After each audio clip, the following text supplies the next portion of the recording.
For more than a century, historians, linguists, and geneticists argued over one question they couldn't actually answer.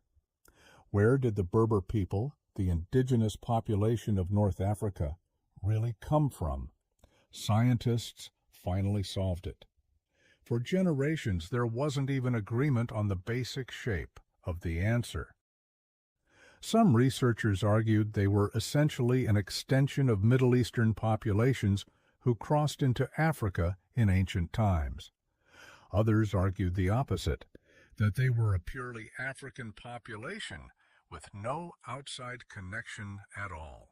Both couldn't be right, and until scientists managed to extract usable DNA from remains buried in a cave in Morocco for over 13,000 years, nobody could actually prove which side, if either, was correct. What they found didn't just settle the argument. It revealed something stranger than either side had proposed, a population with genetic roots running in two completely different directions at once, thousands of years before anyone thought that kind of mixing was even possible in that part of the world. Stay with me, because by the end of this, you'll understand exactly what that cave revealed and why the Berber genetic story turned out to be one of the most unusual in all of human history. If ancient DNA and the real evidence-based story of human migration interest you, this channel is for you. Hit subscribe, because we dig into stories exactly like this every week. Let's start with who the Berbers actually are, because the name itself has caused confusion for centuries.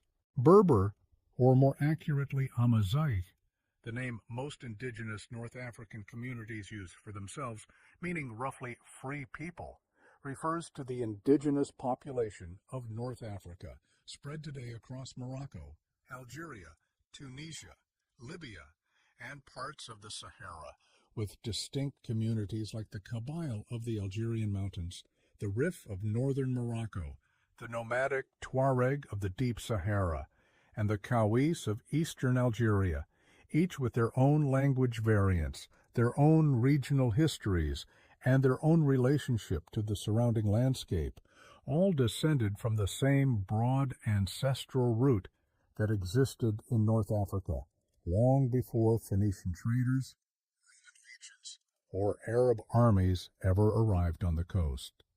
Today, tens of millions of people across the region identify as Amazigh, with Berber languages recognized as official or co-official in several North African countries. This isn't a small or marginal population whose origin story is a niche academic question. It's the ancestral foundation of North Africa itself. For most of modern history, there was no way to actually test where that ancestral root came from. Historians and linguists could only work from indirect evidence, comparing the Berber language family to other language families, studying skeletal remains for physical similarities, and reading whatever ancient Egyptian, Greek, and Roman writers happened to record about the peoples living to their west. That evidence was suggestive, but it was never conclusive, and it produced two competing theories that dominated the debate for well over 100 years. The first theory held that the Berbers descended primarily from populations that migrated into North Africa from the Near East in deep prehistory, bringing early farming technology and a language ancestral to what would eventually become the Berber language family. Under this theory, the Berbers were, at their genetic core, an extension of ancient Middle Eastern populations who happened to end up on the African side of the Mediterranean. That the Berbers were fundamentally a sub-Saharan or broadly African population, whose deep ancestry connected them more closely to populations further south on the continent than to anyone across the Mediterranean, with any apparent similarities to Near Eastern populations explained away as coincidence, or as a much later and more superficial layer of contact rather than a foundational one. Both theories had real evidence behind them, which is exactly why the debate lasted as long as it did. Linguists pointed out that the Berber, or Amazigh, language family sits within the larger Afro-Asiatic language family alongside Ancient Egyptian, the Semitic languages of the Near East, and several Cushitic and Chadic languages spoken across parts of East and West Africa, a language family whose own point of origin is itself still debated, with some researchers favoring a Near Eastern homeland and others favoring an African one. That linguistic ambiguity mapped almost perfectly onto the genetic ambiguity, and for decades neither field could fully resolve the other. Skeletal analysis can suggest a relationship. It can't prove one the way a sequenced genome can. And both theories, it turns out, were only telling part of the story, because the actual answer required going back much further than either camp had assumed, to a population that existed before either a purely Near Eastern or a purely sub-Saharan African label could even meaningfully apply. The breakthrough came from a cave called Grotte des Pigeons near the town of Taforalt in eastern Morocco, a site archaeologists had known about for decades because of its rich record of a prehistoric culture called the Ibero-Maurusian, hunter-gatherers who lived across the Maghreb region roughly 23,000 to 12,000 years ago, long before agriculture, long before writing, long before anything resembling the historical Berber civilizations that would eventually follow. Human remains had been recovered from the site for years. But ancient DNA is notoriously difficult to extract and sequence from remains that old, especially from a region with a hot, dry climate that tends to degrade genetic material faster than the cold environments where most successful ancient DNA work had traditionally been done. The Ibero-Maurusian culture itself is worth understanding because it's the actual archaeological backdrop this genetic mystery sits inside. These were sophisticated hunter-gatherer communities named after early theories that mistakenly linked them to populations from the Iberian Peninsula across the strait, a theory that, ironically, later genetic work would help correct. They buried their dead carefully, sometimes with red ochre pigment, produced distinctive small stone tools called microliths, and appear to have practiced a widespread and unusual funerary custom of deliberately removing the upper front teeth of individuals, a cultural marker found across Ibero-Maurusian sites throughout the region, suggesting a shared identity and shared traditions spanning a wide swath of what's now Morocco, Algeria, and Tunisia, thousands of years before anyone in the region had begun farming. It took until relatively recently for sequencing technology to advance far enough to pull usable genomic data from these remains. Ancient DNA work in hot, arid environments like North Africa lags behind work done in colder regions like Northern Europe or Siberia, simply because heat accelerates the breakdown of DNA long before anyone can recover and sequence it, which is part of why this particular mystery took so much longer to resolve than similar ones in other parts of the world. When an international team of researchers finally succeeded sequencing genomes from individuals who lived at Taforalt roughly 15,000 years ago, the results didn't confirm either existing theory. They revealed something neither theory had predicted. The research, carried out by an international team including scientists from the Max Planck Institute for the Science of Human History and published in a leading peer-reviewed journal, represented years of painstaking laboratory work.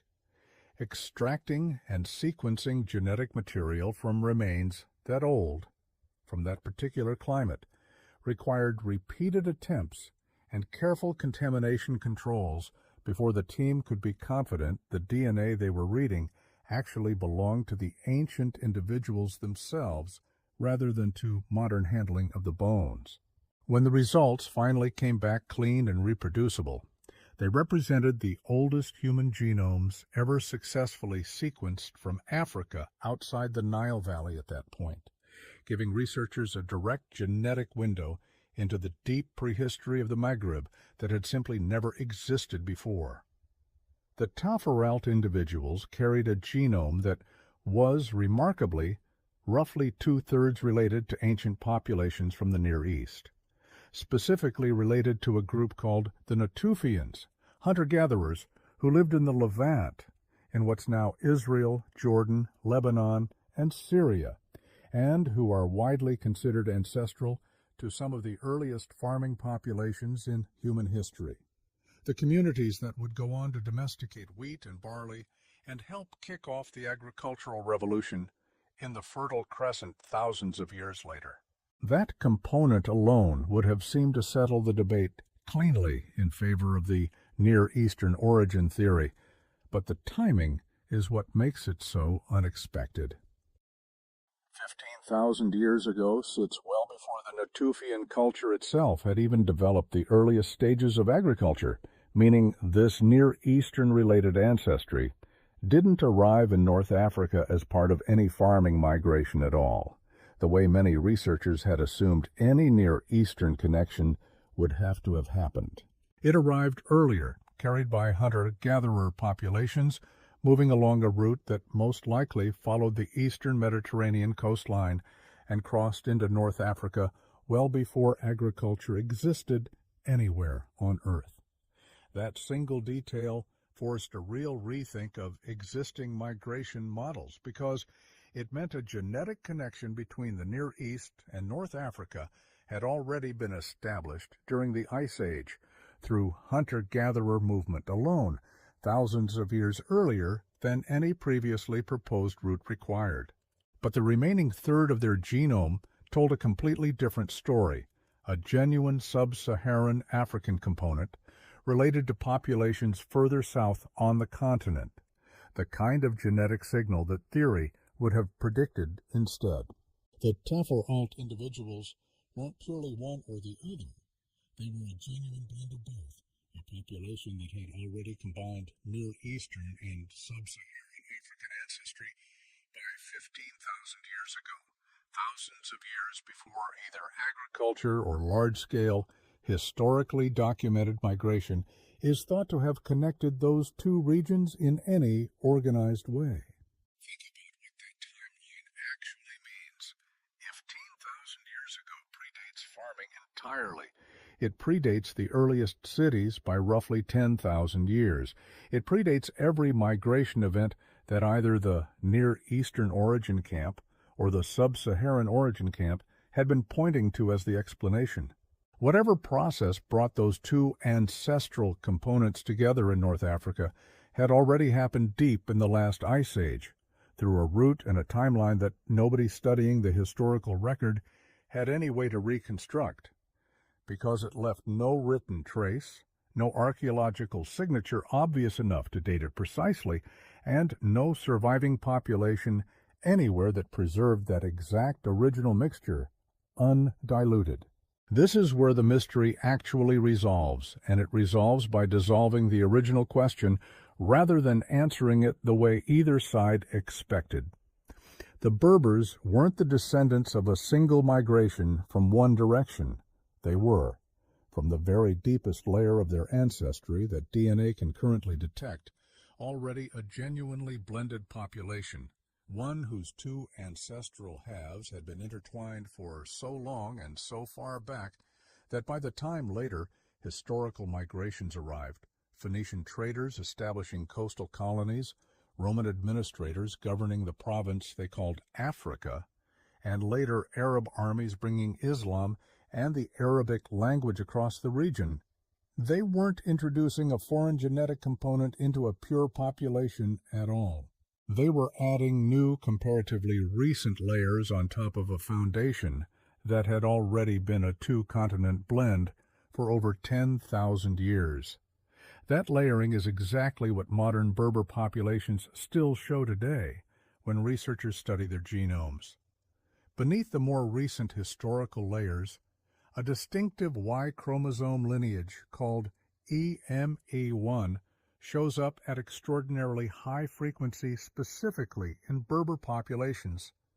In some communities, in the majority of men tested, making it one of the most concentrated single genetic markers found anywhere in the world tied to one specific ethno-linguistic group. That marker is thought to have expanded and become dominant within North African populations sometime after the deep Taforalt era mixing had already occurred, spreading through the region as Berber-speaking communities themselves expanded long before any of the later historical migrations arrived. What makes EM81 especially useful to researchers is how unevenly it's distributed even within modern Berber-speaking communities, which itself tells a story. Among some Tuareg populations, the nomadic Berber-speaking communities of the Sahara, frequencies are notably different from among the Kabyle of northern Algeria or the Rif communities of northern Morocco, variation that reflects thousands of years of these communities living in different environments, from Mediterranean coastline to Saharan desert, with different degrees of contact with outside populations along the way. A single genetic marker at different frequencies across different communities ends up mapping almost like a family tree of the Berber-speaking world itself, each branch carrying a slightly different concentration of that same deep ancestral signal. On top of that ancient foundation, researchers can trace at least two more identifiable layers. A Neolithic layer related to early farming populations that appear to have moved into North Africa, broadly around the same era. Agriculture was spreading around the Mediterranean, adding a further, more recent pulse of Near Eastern-related ancestry, distinct from the much older Natufian-related signal already present at Taforalt, and a historical layer reflecting the documented waves of contact that followed. The trans-Saharan trade networks that connected North Africa to West African kingdoms like Ghana, Mali, and Songhai for well over 1,000 years moved more than gold and salt. They moved people in both directions, and Berber traders and communities along those caravan routes absorbed additional sub-Saharan ancestry over centuries of intermarriage and settlement along the trade corridors themselves, layered on top of the far older Ice Age component already present since Taforalt. Separately, the Arab expansion beginning in the 7th century brought a further historically well-documented Near Eastern genetic contribution, distinct in its timing and its DNA signature from the much older Natufian-related ancestry already embedded in the Taforalt genomes thousands of years earlier. And smaller, more geographically specific traces remain from the various Mediterranean powers, Phoenician, Roman, Vandal, and Byzantine, who each controlled parts of the North African coast at different points in antiquity without ever fully displacing the indigenous population living beneath their administrations. What emerges from all of this isn't a simple, single-origin story at all. It's a genuine layer cake deposited over roughly 15,000 years, with the oldest and thickest layer being that unexpected Ice Age blend of Near Eastern and Sub-Saharan African ancestry that nobody on either side of the original debate had actually predicted before the Taforalt genomes were sequenced. It's worth putting this discovery next to what ancient DNA has revealed in neighboring regions, because it shows this wasn't an isolated one-off surprise. Ancient genomes recovered from early farming populations in the Levant, from early Egyptian mummies, and from prehistoric sites across the wider Mediterranean have each in their own way revealed similarly layered, unexpectedly mixed ancestral pictures wherever researchers have actually managed to sequence deep enough into the past. A consistent pattern suggesting that clean, single-origin population stories are far rarer in real human history than the simplified national and ethnic narratives people tell today would suggest. The Berber case isn't an exception to how ancient population history usually works. It's a particularly well-documented example of how it actually works almost everywhere researchers have looked closely enough. Researchers didn't stop at the ancient genomes either. They compared the Taforalt results against DNA collected from living Berber-speaking populations across Morocco, Algeria, and Libya today, and the comparison held up. Modern Berber-speaking populations show significantly more genetic continuity with those ancient Taforalt individuals than neighboring populations do, even after 15,000 years and all the historical layers added on top. That continuity is part of what makes this such a rare and valuable case in ancient DNA research generally.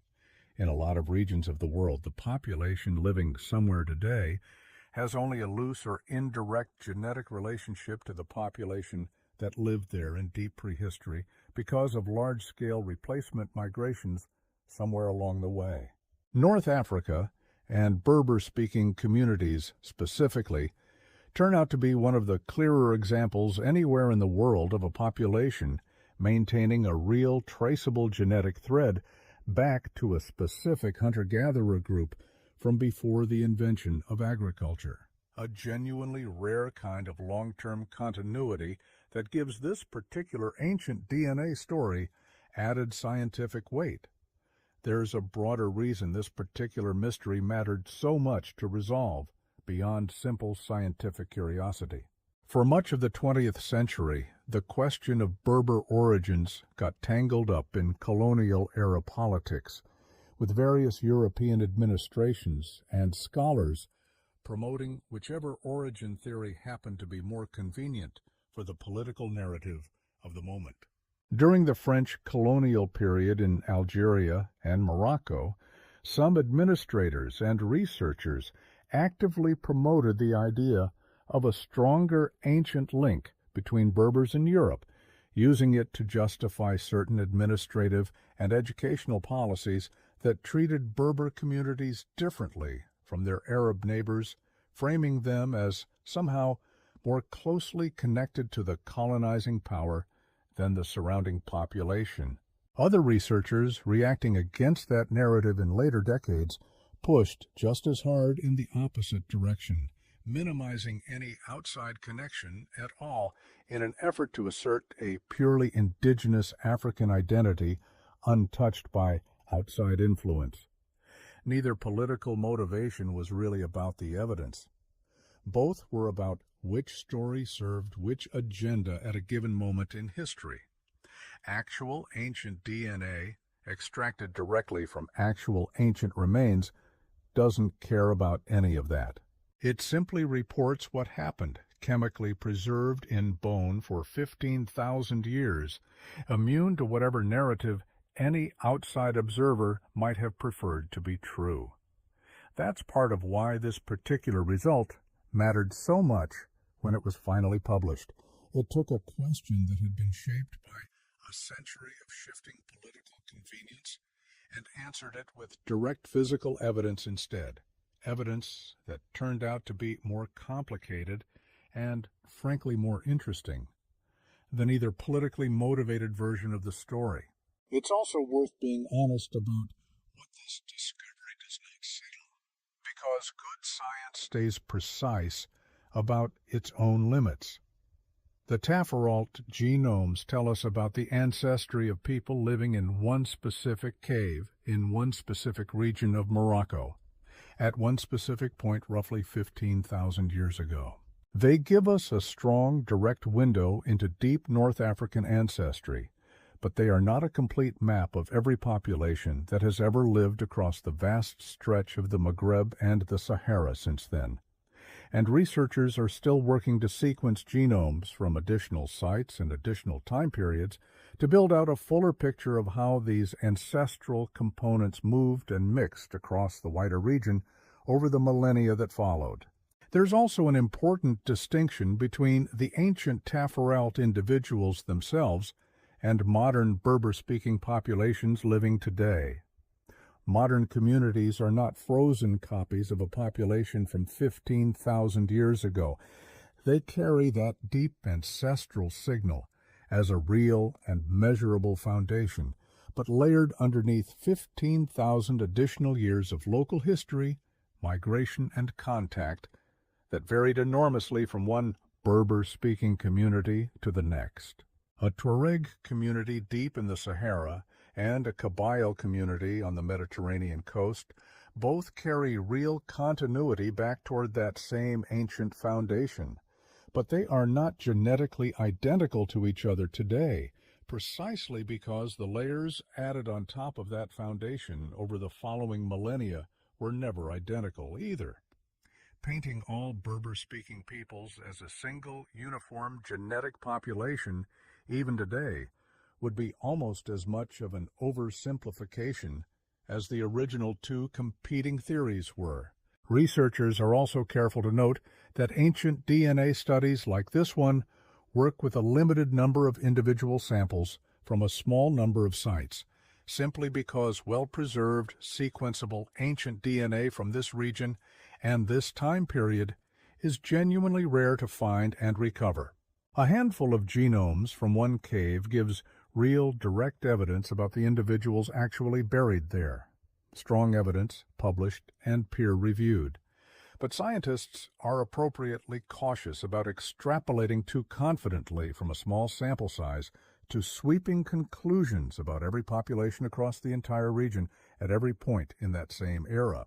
Future discoveries from additional sites across the Maghreb could still refine or add nuance to this picture as more ancient genomes become available for comparison. What is settled, as much as anything in ancient population genetics ever gets settled, is the core shape of the answer to the original debate. The Berbers were never simply transplanted from the Near East, and they were never simply an extension of sub-Saharan African populations either. They were, from the earliest point currently visible in the genetic record, already something new, a genuine blend that had been forming in North Africa since deep in the Ice Age, long before recorded history began, onto which every later wave of contact added another layer without ever erasing the one beneath it. That's the real story sitting underneath a debate that ran for over a century. Not one origin winning over the other, but a population whose identity was, quite literally, written into its DNA as a blend from the very beginning, long before anyone existed to argue about which side of the Mediterranean they truly belonged to. This also lands as a useful case study for a much bigger pattern showing up across ancient DNA research worldwide. The idea of a genetically pure founding population for any modern ethnic or national group keeps failing to survive contact with actual ancient genomes, wherever researchers manage to recover and sequence them. Populations once assumed to be simple and singular in origin, in Europe, in the Near East and East Asia, and now conclusively in North Africa, keep turning out, under direct genetic testing, to be blends assembled from multiple distinct ancestral sources, mixed together at some point deep enough in prehistory that no living oral tradition or written record ever preserved the memory of it happening. The Berber case is simply one of the clearest, best documented examples of that pattern currently available, because the Taforalt cave happened to preserve genetic material well enough, for long enough, that scientists could finally go and check. And there's something worth sitting with in that. For over 100 years, the question, where did the Berbers really come from, was treated as though it needed a single clean answer, Near East or Africa, one or the other, a box to check. The DNA recovered from a cave in eastern Morocco didn't hand anyone a clean box. It handed researchers a population that had already been both inseparably for longer than agriculture has existed anywhere on the planet. Sometimes the most honest answer science can give isn't a resolution to a debate at all. It's proof that the debate itself was built on a false choice from the very beginning, and that the real history was always more layered, more mixed, and more remarkable than either side had the evidence to imagine. It also reframes what a phrase like centuries of debate really means. In a case like this one, the debate wasn't settled by a clever new argument, or by finally finding the right old manuscript in some overlooked archive. It was settled by physically recovering a fragment of 13,000-year-old bone from a cave floor and reading chemically what actual people carried inside themselves at a moment in time no written record has ever reached. That's the real advantage ancient DNA has over every previous method historians and linguists relied on for over a century. It doesn't interpret the past secondhand. It measures it directly, and in this case, it measured a population far more layered and far older in its blending than either side of a 100-year argument had ever proposed. If this changed how you think about North African history or about how far back genuine population mixing actually goes in human history, tell me in the comments which part surprised you most, the Ice Age timeline, the two-continent blend, or the EM81 marker still showing up in millions of people today. I read every comment, and it's usually where the next deep dive comes from. And if you want more of the real evidence-based story behind the world's most debated ancestral mysteries, subscribe now. We're just getting started.